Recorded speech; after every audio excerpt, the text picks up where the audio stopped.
welcome to another episode of Stuck in My Mind podcast. I'm your host, WIZE, and my guest today is a renowned author, fantasy sports expert, and the man behind the 2014 Amazon bestseller, Winning Fantasy Baseball, as well as the recently released The History of Fantasy Sports and the Stories of the People Who Made It Happen. Welcome to the show, Larry Schechter. Hello. Hey, glad to be here. Pleasure's all mine. I found it interesting because I do play fantasy sports, and it's a multi-billion-dollar industry now. But I'm interested in how it all got started. So, what inspired you to dive into the history of fantasy sports and write the history of fantasy sports? Well, I sometimes look around the world and we got skyscrapers and planes flying in the air, and you turn on a box and you can see something happening in another country. And I'm amazed at how this all happened. We started as cavemen and look at society now. It's unbelievable. And in a similar vein, I started playing fantasy sports in the early 90s. And I look at it now and it's like, as you said, it's a $25 billion a year industry. You got people playing everything from fantasy football, fantasy baseball, to fantasy Iditarod, fantasy wakeboarding, cricket. You got millions and millions and millions of people playing all over the world, radio stations, experts, this whole industry. So I just, I looked at it and I go, how did this all happen? How did we go from these ideas for games people had years ago to where we are now? And I knew there's never been a book written like this. And I thought, somebody needs to do this. It was needed. So I decided to do it. Awesome. So how did fantasy sports evolve from a niche hobby to the multi-billion-dollar industry it is today? Well, in a nutshell, obviously, there were precursors to modern fantasy sports. There were board games. There was like Stratomatic and APA games that were based on Major League player statistics, but not the current year, the prior year. And then it kind of evolved to what we consider modern fantasy sports, where you're running games based on events that have not occurred yet. So if you draft a fantasy football team in September, you don't know what the players are going to do yet. It's based on the upcoming season. And fantasy football started in 1963. There's a guy named Bill Winkenbach who actually had a little kind of fantasy game for baseball and a fantasy golf game.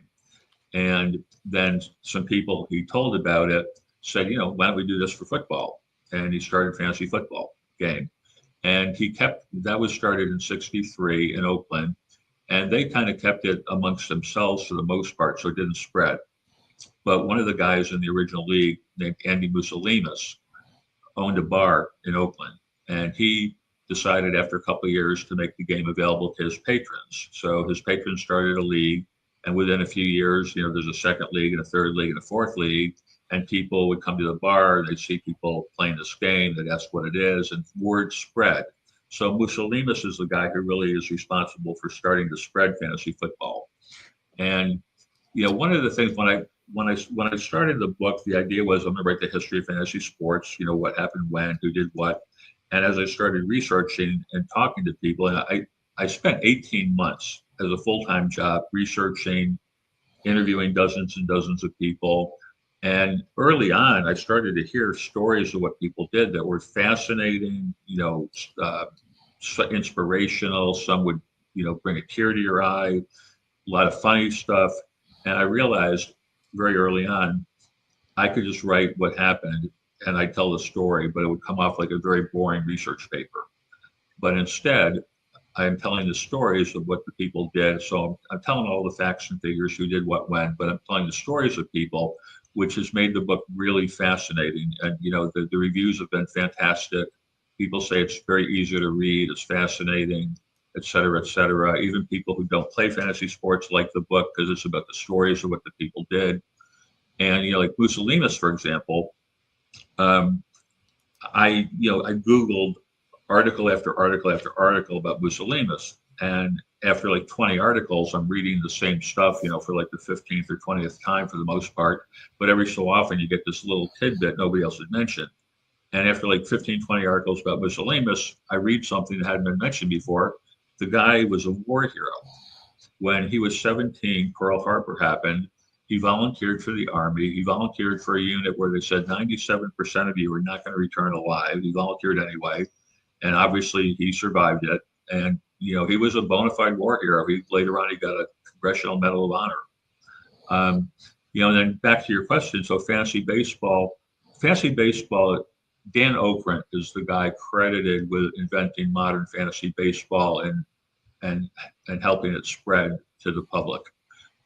His game started in 1980, and he was in the media, and the people he got in his original league were all in the media in various capacities. So because of that, they got some media attention, and people learned about the game, and it started to spread. And in 1984, Bantam Books had them write a book about the game, and that helped it spread a whole lot too. People would buy the book and say, "Hey, this is great." They'd start their own league. Now, Okrent, there's a myth out there that Okrent magically invented the game on an airplane ride from Connecticut to Texas. That myth is not true. There's a whole lot more to the story than that. I had to really dig into some things to get to the truth of it. And Okrent's one of the people I interviewed extensively. One thing I found out in researching the book, a lot of people had their own like miniature versions of fantasy baseball or other fantasy games, that they started. It's like long before Okrent, people were playing different games amongst themselves, but nothing ever spread. All kinds of different formats. That it's kind of funny, being a fantasy baseball player myself. Some of what people did is pretty humorous. Like there's some people that they had a fantasy league where they drafted in entire teams. So like, maybe they had 5 guys and they'd each take 3 entire teams for their statistics because the thought never occurred to them of taking individual players. Yeah. So can you share some of the most surprising stories or interviews you encountered while researching your book? Yeah, I mean, there's a lot of them. Like finding out Mussolinius was a war hero was pretty amazing. But then there's one of the precursors. I mentioned App and Stratomatic were precursors. There are people that have been playing App and Stratomatic leagues for like years. Like people started like a league in college, and now 50 years later they're still playing. It's pretty amazing. There's a guy who was in one of these leagues that's gone on for years, where later on when he had ALS, and when they found out he had ALS, everyone assumed he's going to have to stop playing. His wife said, "Listen, if you want to keep playing, I'll do whatever I have to do so you can keep playing." So she would go to the games with him. She'd roll the dice. He'd tell her what players to put in. And then by like the 3rd year or so of doing this, the guy got to a point where he could only communicate through an eye reader and a computer, and his wife could read his lips. And in that condition, his team came from 2 runs behind in extra innings to win his first ever APA World Series championship after being in the league for 40 years. Wow. And he burst out into tears, and everybody else burst out into tears. And, there's like all kinds of stories. Like there's one of the first, I mentioned that, the book starts with the precursors to fantasy sports, and then the invention of fantasy football and the spread of fantasy football and invention and spread of fantasy baseball. Then you get the first commercial games, the first statistic services, the first publications, magazines, books, which led, then radio, TV. You got, just everything that's occurred, the Fantasy Sports Trade Association, right through in more recent times, the evolution of daily fantasy sports, worldwide expansion. Something that blew my mind is I knew millions of people in the U.S. and Canada play fantasy sports, and there's been a statistic out there, the last few years, like 50, 60 million adults in the U.S. and Canada play fantasy sports. And now that's only adults. It doesn't count kids. Lots of people under 18 play also. But what'll blew my mind, is that 200 million people in India play fantasy cricket. Wow. Yeah. And there's one of the first statistic services was run by Jim and Gloria Berger in Pennsylvania. So the thing is that people used to have to do the statistics by hand. The commissioner of the league would spend hours doing get the statistics from the paper, figure it all out by hand. Then when computers came around, some people who were early, computer users figured out, hey, we can do this on computer. Some of them started statistic services. So Jim and Gloria Berger were one of the couples with one of the early statistic services, and what they would do then is you'd get the USA Today Tuesday edition would have the American League statistics, and the Wednesday edition would have the National League statistics. And Gloria would read them off, and Jim would put it in the computer. One Wednesday, Gloria went into labor with her first child, and they did not let a little thing like going into labor with the first child stop them from getting their job done. So in between contractions, Gloria would read out the statistics, and Jim would put them in the computer. And then she'd be like, wait a minute, hold on, another one's coming. Okay, it passed. All right, and then she continued. And then the coolest thing, so they got the report out on time. Now here's the coolest thing. Today, 37 years later, the daughter born that day plays in a fantasy football league with her dad. Wow. So how did this creation of fantasy sports shape the way people interact with and enjoy real world sports? Well, Harsh Jain, the head of the big cricket company in India, he said, fantasy sports is like having popcorn at a movie. It makes your experience of watching sports more enjoyable. There was a whole thing in the history of fantasy sports is that early on, a lot of people saw how great fantasy sports were, and other people thought like this is going to ruin real sports because people aren't going to root for their teams anymore.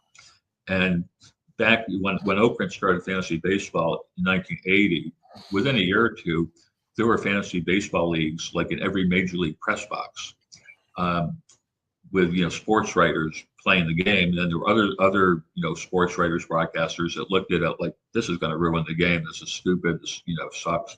But over time, everybody came to accept it, and over time, the professional leagues and players associations were initially very resistant to it. They thought it would hurt the game. They thought it was gambling.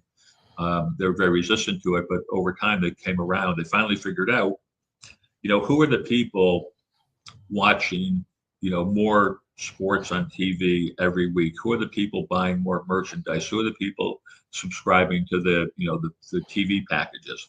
The fantasy sports players, by a wide margin over non-fantasy sports players. So they finally figured out, that it was benefiting them.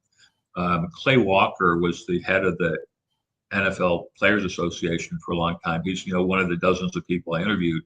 He was actually like ahead of his time as far as the players associations and leagues. He was like the first guy in charge of a players association to realize this is a good thing for us. This is not a bad thing. This is a good thing.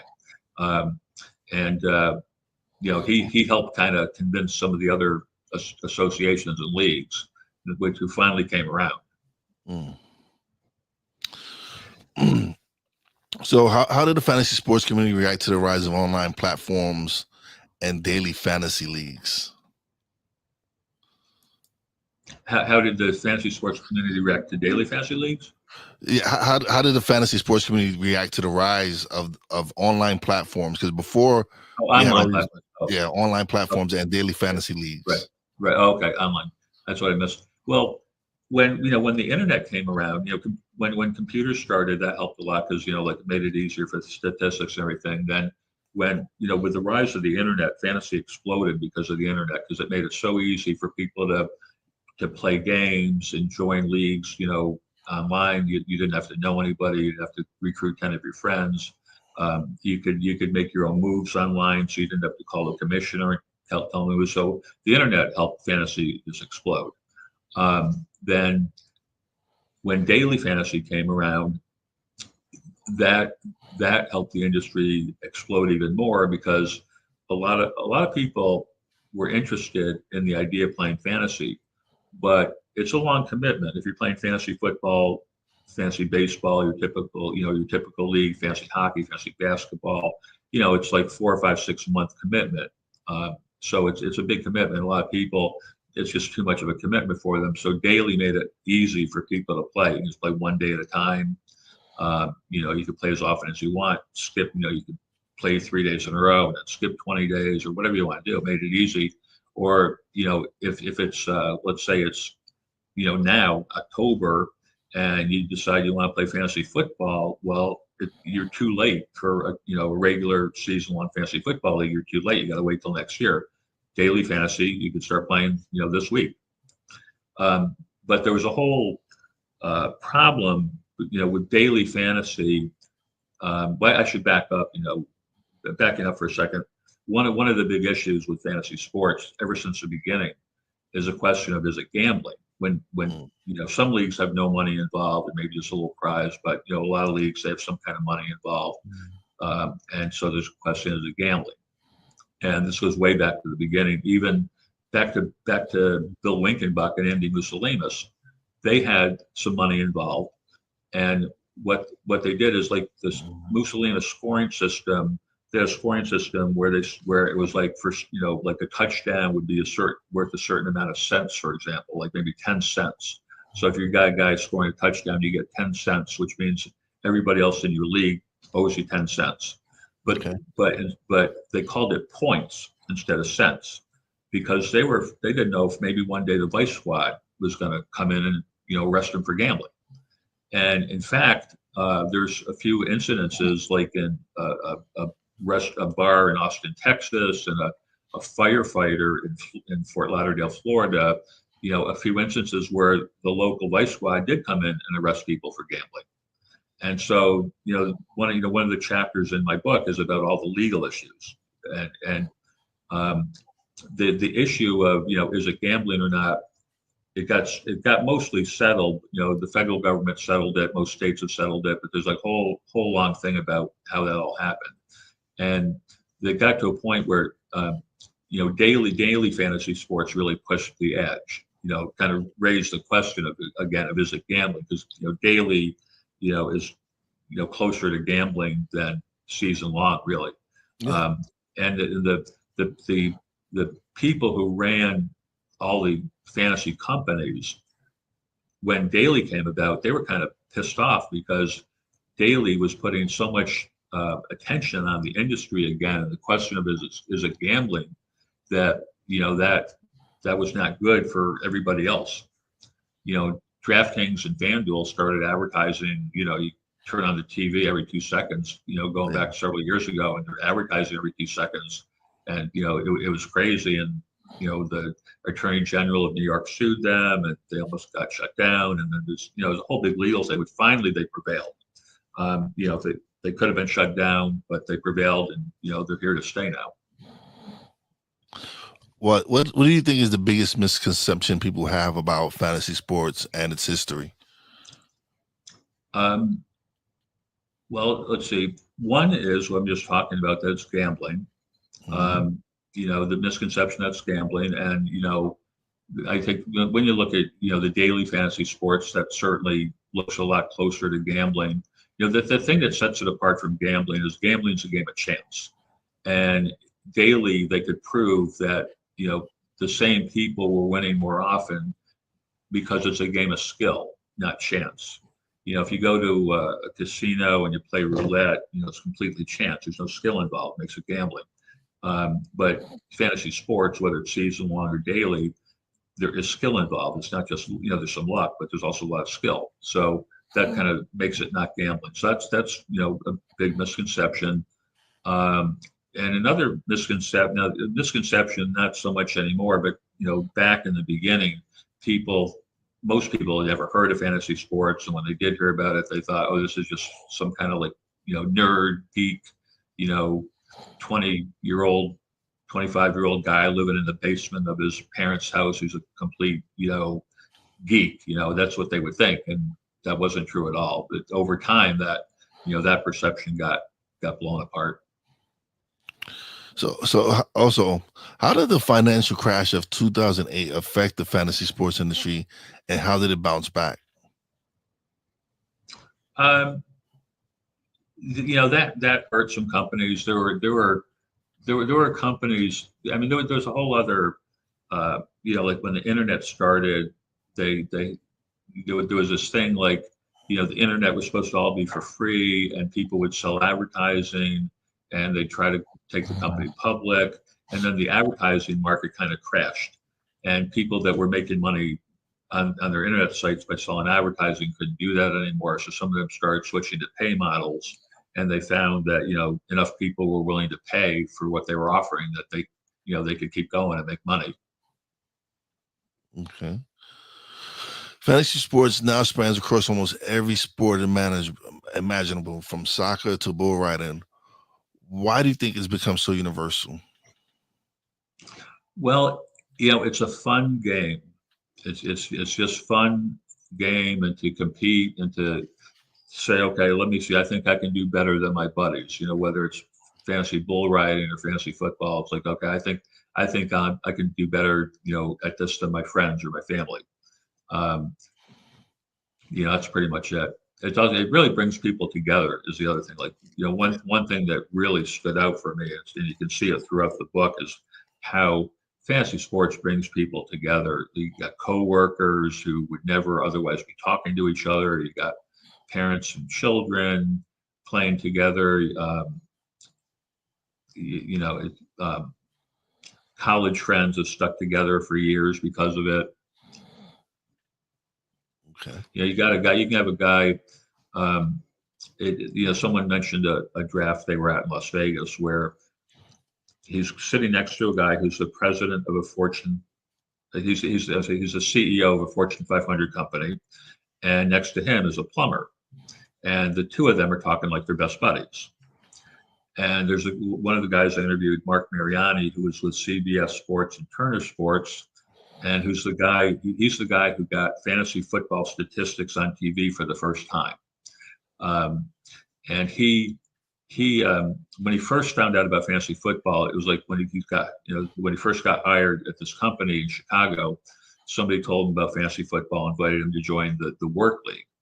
And Mariani heard about it. And Mariani said, I realized if I join this league, I can call my boss's boss's boss's boss in the fancy office in Manhattan, and he'll pick up the phone to talk to me about a trade or whatever. Whereas ordinarily, this guy wouldn't take his call in a million years. So he joined the league. Okay. All right. My next question is, with the current rise of sports betting and its integration with fantasy sports, what do you foresee as the future of the industry? Well, one thing that happened along this line, there's a chapter in the book about the Fantasy Sports Trade Association.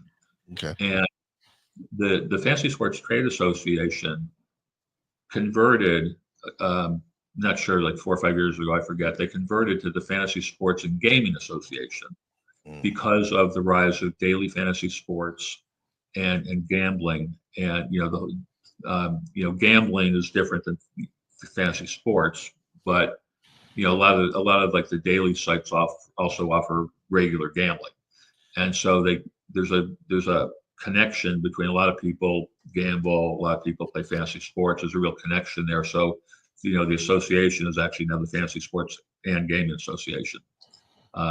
So I think that where we're at now, we're here to stay with the gambling and the fantasy sports, and there's a definite connection between the two. Technology has definitely played a major role in the rapid growth and transformation of fantasy sports over the years. Because even I know, because I'm in 2 fantasy football leagues, and even within the last few years, the apps that we use are up to the minute stats and date and scores, and so it's really been a big change. Just like I said, even within the last few years, it's been a big advancement in fantasy sports. Yeah, I mean, it started out, as I said before, the commissioner of a league would have to get the statistics from the newspaper. Yeah. And spend hours every week figuring out the standings. and they'd have to have the league mates call them, like, football league. They say, okay, you got to call the commissioner by noon on Sunday and tell him your roster moves for the week. Then the commissioner's got to do all this work by hand and then get the statistics by hand. It's just a lot of work. So, computers made that easy, and then the internet made it even easier. And the statistics services, um,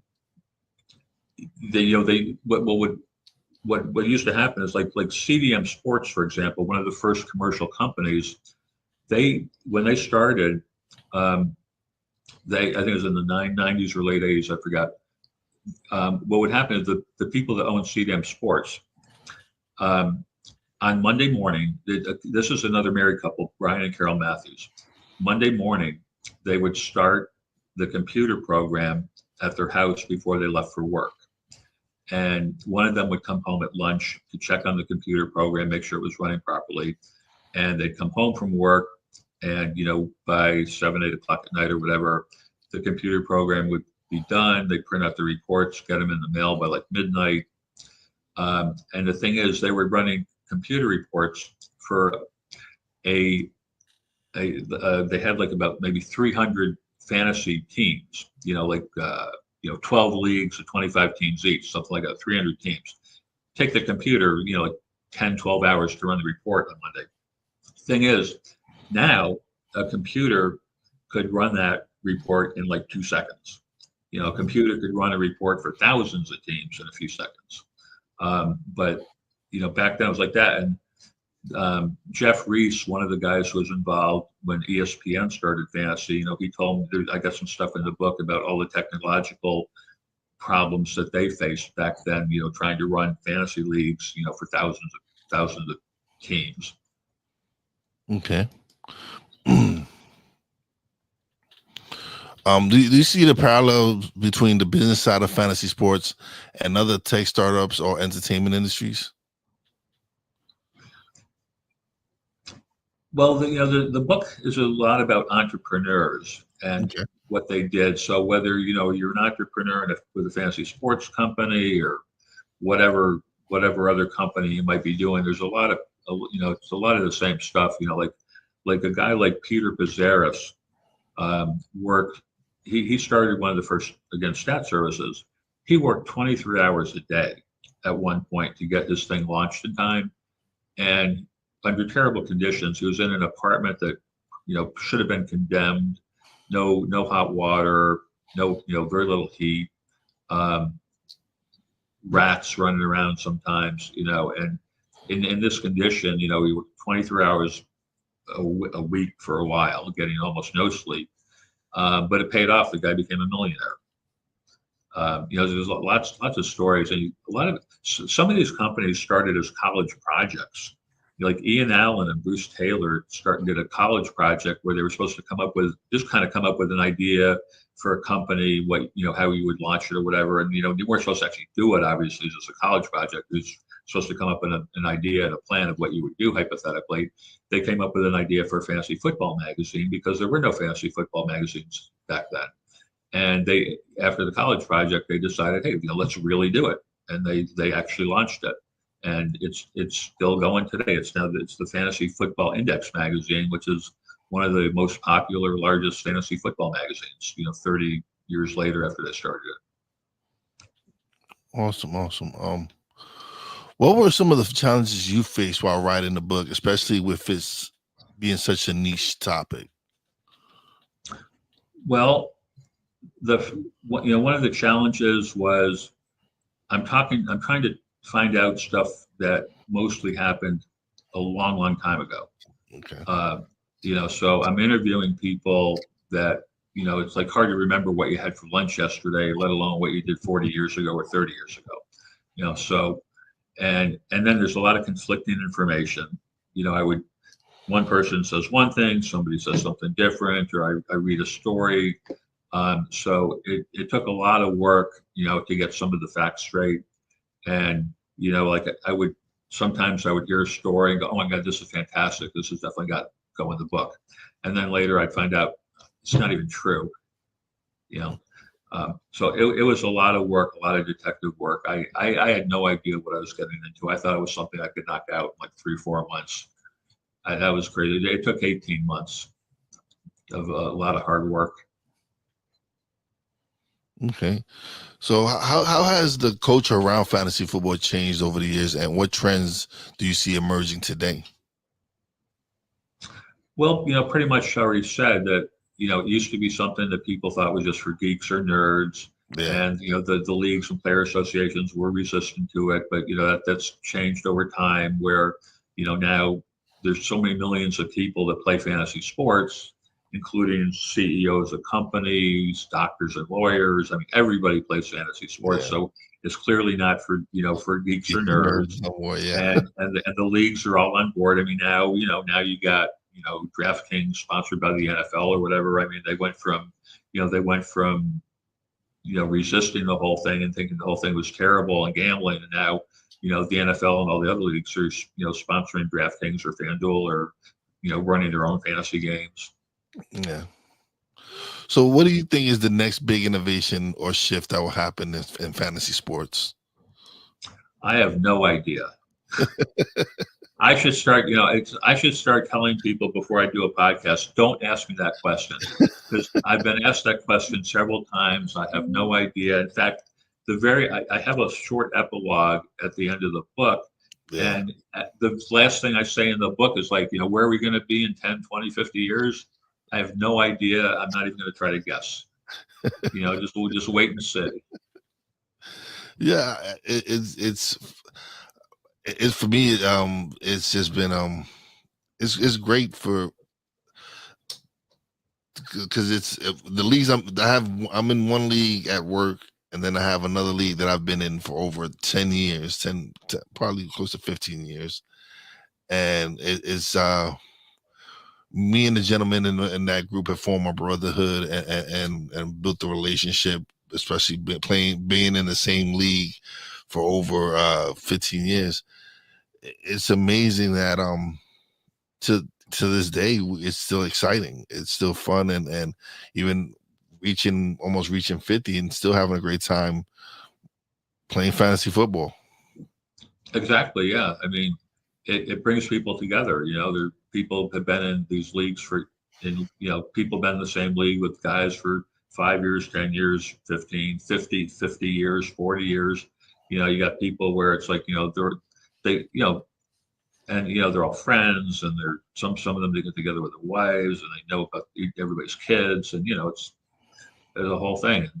It's also good for business for some people. Like Lenny Melnick, who started like the first big fantasy uh, sports radio show.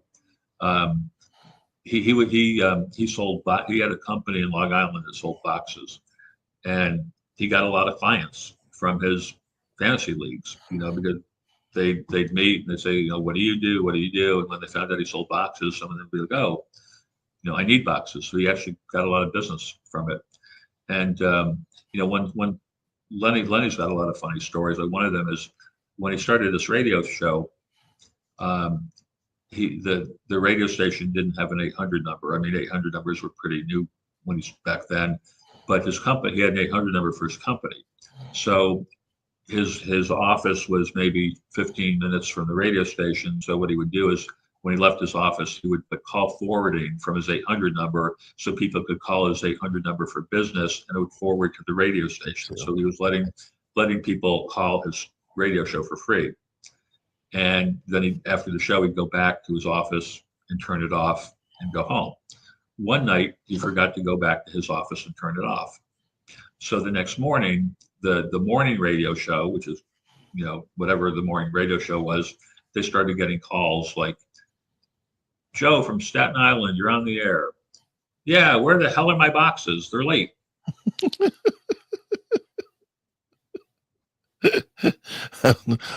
I'm sure they were probably wondering, what do you mean, where are my boxes? Exactly. And then they figured out what was going on. They called Lenny, said, turn off your call forwarding. Oh man. Lenny had a partner on the radio show, Erwin Zwilling. And Erwin was at Irwin was friends with a physical therapist of the, I think it was the White Sox, and Irwin had a problem with his shoulder, and the his friend White Sox trainers, he was down at spring training, and the guy said, come to my office and I'll work on your shoulder for you. So Irwin's lying face down on the training table with this White Sox trainer working on his shoulder or whatever it was. And one of the players comes in, like, where's Willing? Where's Willing? Where's Willing? And he finds him on the trainer's table. And he's like, Irwin, I heard I only went for $1 in your fantasy league draft. And Irwin's like, well, you didn't have a very good year last year. What can I say?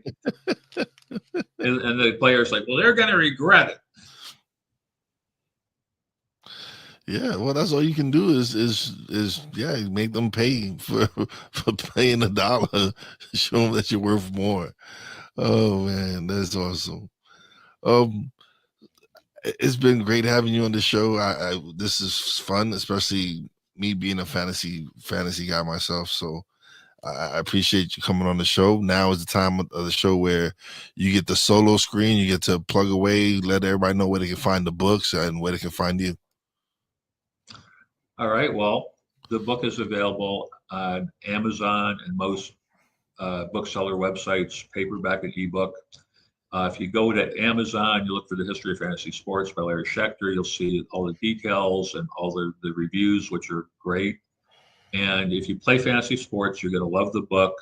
If you don't play fantasy sports, you'll probably still love the book. A lot of people who don't play fantasy sports have loved it.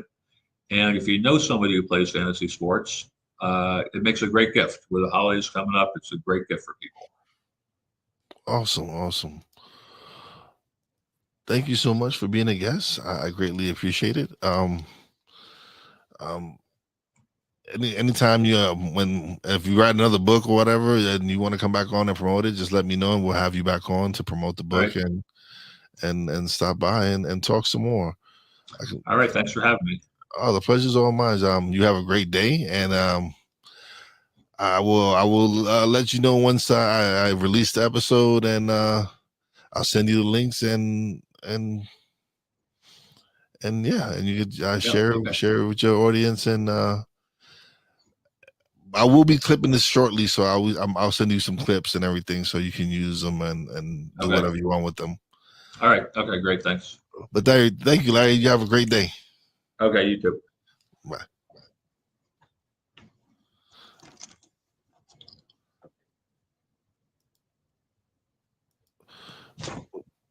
Wrong one.